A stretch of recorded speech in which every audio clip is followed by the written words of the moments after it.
Leave. Leave now.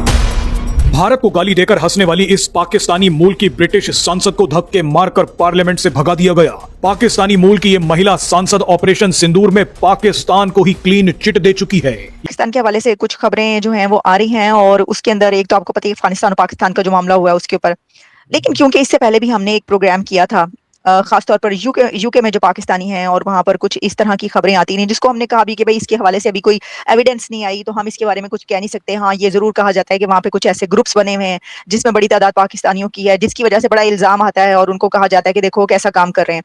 जाहिर है दुनिया में कहीं पर भी जिस कंट्री के लोग भी होंगे उनके हवाले से अच्छा या बुरा जो भी काम आएगा वो नाम वैसे ही चलेगा। स्पीक से ऊपर अगर आपको यूके का वीजा चाहिए या यूके की इमिग्रेशन चाहिए तो यूके के अंदर जो पॉलिसीज हैं आपके लिए वो क्या हैं, वो बहुत ज्यादा मैटर करती हैं। और इस सिलसिले के अंदर एक तरफ तो हाउस ऑफ लॉर्ड्स जो ब्रिटिश पार्लियामेंट है उसके अंदर इमरान खान की कैद को लेकर और पाकिस्तान में इलेक्शन रिगिंग के अंदर जो माहौल है और फौजी फस्तायत का जो माहौल है उसको लेके एक डिबेट होती है और अगले दिन बरतानवी हुकूमत की पॉलिसी सामने आती है। नया पाकिस्तान, लेकिन बड़ा स्मार्टली पाकिस्तान इसमें क्या कर रहा है, चोरी छुपाने के लिए। पहले पाकिस्तान ने बोला कि हम डिप्लोमेसी की दुनिया में आ चुके हैं, हमने इंडिया को हरा दिया। पता नहीं क्या इंडिया के साथ फैसिनेशन है, कोई बात नहीं, इंडिया को हमने हरा दिया, अब हम डिप्लोमेसी में सबसे आगे हैं। अब पाकिस्तान डिसाइड करेगा कि दुनिया कैसे चलती है। ये फेंकी इन्होंने लाहौरियों ने।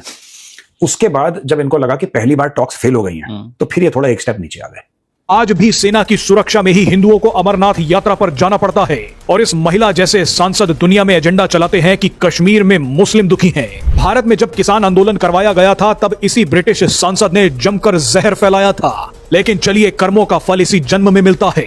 इसे भी सरेआम डांट खानी पड़ी, इसे धक्के मारकर पार्लियामेंट से निकाल दिया गया। पाकिस्तानी मूल की इस ब्रिटिश सांसद का नाम ज़राह सुल्ताना है। जो यूके में जो ये बात की जाती थी और उसके ऊपर हमने प्रोग्राम भी किया, उसकी एक रिपोर्ट पब्लिश हुई है जो इलॉन मस्क हैं उन्होंने जो ट्विटर है उनका एक्स उसके ऊपर डाली है और ये जो ब्रिटिश पार्लियामेंट है उसकी जो कमेटी थी उसकी एक रिपोर्ट है वो पब्लिश हुई है। अब उसके अंदर हुआ ये है कि बरतानिया में जो पाकिस्तानी रहते हैं कह रहे हैं कि उनके लिए बहुत ही बुरी खबर है और बहुत ही बड़ा खतरा है।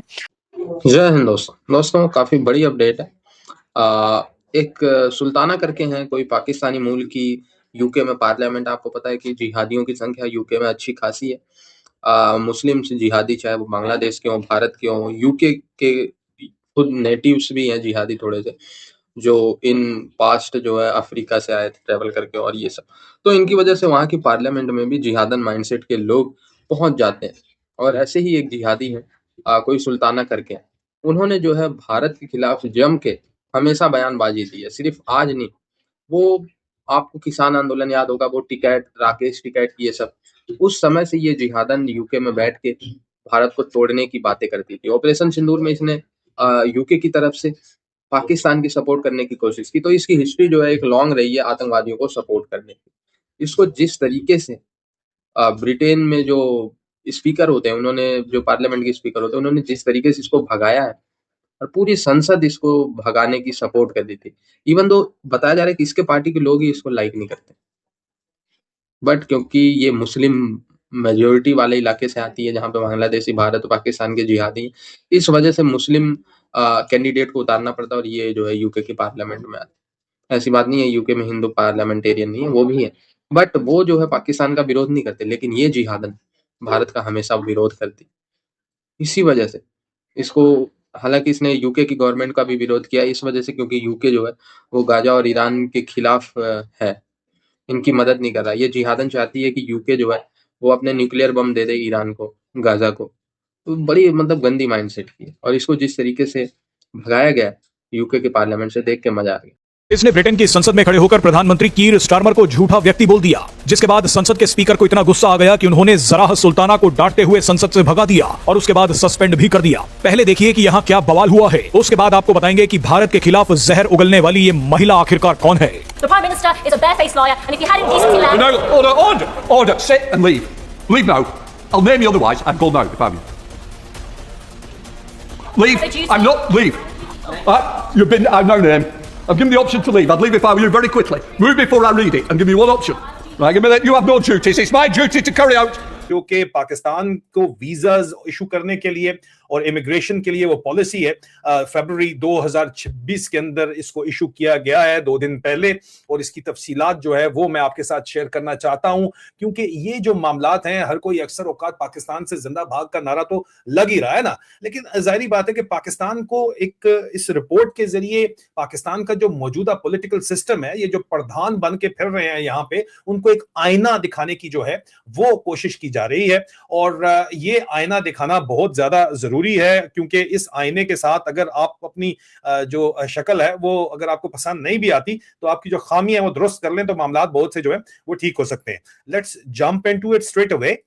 तो अजीज़ान, मैं बड़ा ब्रीफली आपको वो मिरर दिखाने जा रहा हूं जो कि यूके गवर्नमेंट ने अपनी इस ऑफिशियल गाइडेंस रिपोर्ट के अंदर लिखा है, जो country policy and information note है पॉलिटिकल पार्टीज एंड एफिलिएशन के लिए पाकिस्तान के अंदर भी खास तौर के ऊपर। जाहिर बात है कि आगे चल के ये यहाँ पे चाहे पॉलिटिकल असाइलम के केसेस हैं, वीजा के केसेस हैं, उनके लिए काम आएगा। ये कोई ब्लॉग या ट्विटर की थ्रेड कोई नहीं है, ठीक है, ये वो डॉक्यूमेंट है जो यूके में अगर आपने असाइलम देना है, इमिग्रेशन डिसीजन मेकर्स इसको इस्तेमाल करेंगे बाकायदा तौर के ऊपर, और इसमें जो लिखा है वो पाकिस्तान का ऑफिशियल नैरेटिव से बिल्कुल उल्टा है जो इस वक्त पाकिस्तान ने बनाया हुआ है, ठीक है। तो चलिए इस रिपोर्ट को पॉइंट बाय पॉइंट ब्रेकआउट करते हैं, ब्रेक डाउन करते हैं।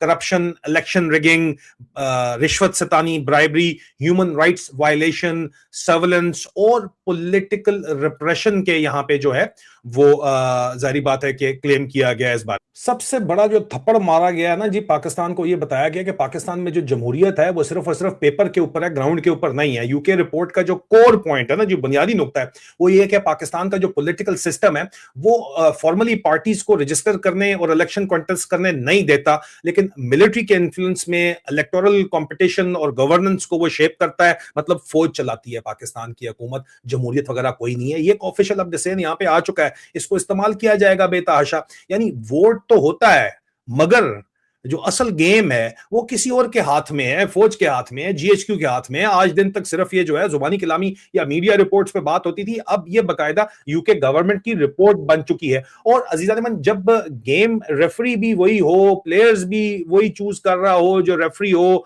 और स्कोर बोर्ड भी उसके पास हो, तो फिर इलेक्शन को इलेक्शन कहना सिर्फ फॉर्मेलिटी रह जाती है, जो कि यहाँ पे बात जो है वो क्लियर की गई है। इस रिपोर्ट के अंदर 2024 के इलेक्शंस के ऊपर भी बात की गई है कि पीटीआई से बल्ले का निशान जो है वो छीन दिया गया, रोका गया, फिर भी पीटीआई जीत गई, ठीक है, लेकिन हुकूमत किसी और की है। अंदाजा करें कसम से। रिपोर्ट के मुताबिक, इस रिपोर्ट के मुताबिक इमरान खान को 2022 में 5 साल के लिए डिस्क्वालीफाई कर दिया गया। 2024 इलेक्शन से पहले पीटीआई कैंडिडेट्स को पार्टी के नाम के ऊपर सिंबल से रोका गया, उन्हें इंडिपेंडेंट जो है कैंडिडेट्स के तौर के ऊपर इलेक्शन लड़ने पड़े। उसके बावजूद पीटीआई ने जिन लोगों को, जिन खंभों को इमरान खान ने, हम कहते हैं कि टिकट दिया, बैक किया, वो जीत गए, और सबसे ज्यादा उन्होंने सीट राइट अभी नीचे आ गए, कह रहे हम तो मीडिएटर हैं, हम तो ह्यूमैनिटी। देखना पाकिस्तानी ह्यूमैनिटी की बड़ी बातें करते हैं, काम इनके बिल्कुल उल्टे हैं, इनह्यूमन है, बातें ह्यूमैनिटी की करेंगे। It's a good punch line to use for Pakistanis ना, ह्यूमैनिटी, ये सब बकवास है।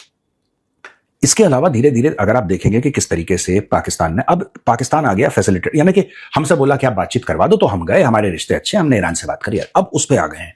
यानी कि दुनिया बदलने से शुरू हुए थे ये लोग कि दुनिया पे राज करेगा। अब ये जो दुनिया पे राज करेगा कॉन्सेप्ट है ना, ये पूरा जो पाकिस्तानियों ने चूरन बेचा, ये कब बेचा था? 15-20 दिन पहले बेच रहे थे ये। एशियन टाइगर की बात कर रहे हैं। हाँ, एशिया, अब तो एशियन टाइगर बन गया। अब लोग इजराइल हार गया। अब सुनो, अब ये आएंगे यहाँ पे, और यहाँ पे बड़े बड़े वीजा की लाइनें लगेंगी, और वेस्टर्न कंट्रीज से लोग आएंगे और पाकिस्तान के वीजा के लिए भीख मांगेंगे, और अब पाकिस्तान फिर मना भी कर सकता है, और वहां पे पाकिस्तानों में वो अब जस्ट इमेजिन, ये सारे के सारे पाकिस्तानी दुबई जाते हैं, जो अफोर्ड कर सकता है दुबई जाता है। दुबई पे जैसी मिसाइल गिरी, पाकिस्तानियों ने कंटेंट बनाना शुरू कर दिया कि अब शेख हमारे पास आएगा। मतलब इतनी एहसान फरामोश पब्लिक मैंने कहीं की नहीं देखी किसी भी मुल्क की। इतने, मतलब इनके बच्चे बड़े हो गए, बच्चों की शादियां हो गई, इनके कोठियां बन गई, इनके पैसे आ गए, इनके परिवार खानदान पल गए, और आज से नहीं 10 साल से पल रहे हैं दुबई के पैसे पे। लेकिन जैसे ही दुबई के ऊपर मिसाइलें गिरी, जैसे ही दुबई के ऊपर ड्रोन अटैक करे ईरान ने, ऐसा पलटे ये लोग। अब दुबई को ट्रोल करना, जहां का खाते हो वहां का लॉयल होना चाहिए, तो ये वफादारी बिल्कुल भी नहीं है। कमिंग बैक टू झालमुरी जो आप बता रहे थे, बेसिकली इनको इसलिए ये सब चीजें समझ में नहीं आती क्योंकि इनको बताया गया कि हुक्मरान कैसा होता है। इनको बताया गया, और क्योंकि पढ़े लिखे कम है Pakistani, generally standard of education is pretty bad, in fact pretty bad, तो उनको कुछ भी चूरन दो मान लेते हैं। आज की तारीख में ये कहते हैं कि हम दुनिया भर में दोस्ती करवाएंगे, हमने अमेरिका ईरान की दोस्ती करवानी है। बिल्कुल करवाइए, जैसा आपका बनता है बिल्कुल करवाइए। अमन के लिए काम करना बुरा नहीं है, अच्छा काम है। कभी पाकिस्तान के लिए भी काम कर लो।